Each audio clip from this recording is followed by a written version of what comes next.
And switching gears a bit now, several people from the Cape Fear were among the thousands of Americans stuck in Peru amidst the pandemic.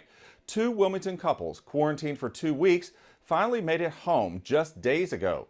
WWAY's Kylie Jones talked to both couples about their fight to get home and what they were shocked to see when they got back to the States. Kylie, what did they have to say? Yeah, Randy, these Wilmington couples have quite the crazy stories about their experiences being quarantined abroad. When they did finally make it back home, though, they were even more surprised to see the lack of precautions people were taking here in the U.S. We landed in Miami and there was nothing.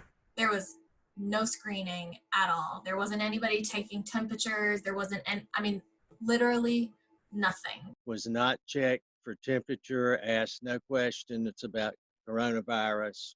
Wilmington residents among the thousands quarantined in Peru. When they finally landed back on U.S. soil, they were appalled. I'm blown away at how little the United States is honestly doing to prevent the spread of the virus. During Helen Grubb and her husband's 2-week quarantine, she says the way Peru looked in comparison to the U.S. is like night and day. They had police and military policing the streets, and they would stop you and ask you, what you were out for. Grubb says they were only allowed out for essential groceries, the pharmacy, and medical emergencies. I stepped outside of our hotel to get just some fresh air one day, and the police officers yelled at me to go back inside. If you were out, every single person had to wear a mask. Police will stop you if you don't, and they'll ask you, mascarilla, mascarilla. It was no nonsense.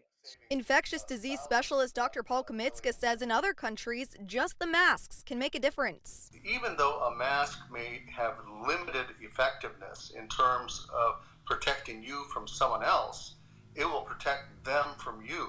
Kamitsuka says we'd be protecting others from ourselves. Even though the evidence for reducing your chance of getting it from someone else who doesn't have a mask is more limited, at least we're protecting them from us. I felt safer in Peru than I do in the United States.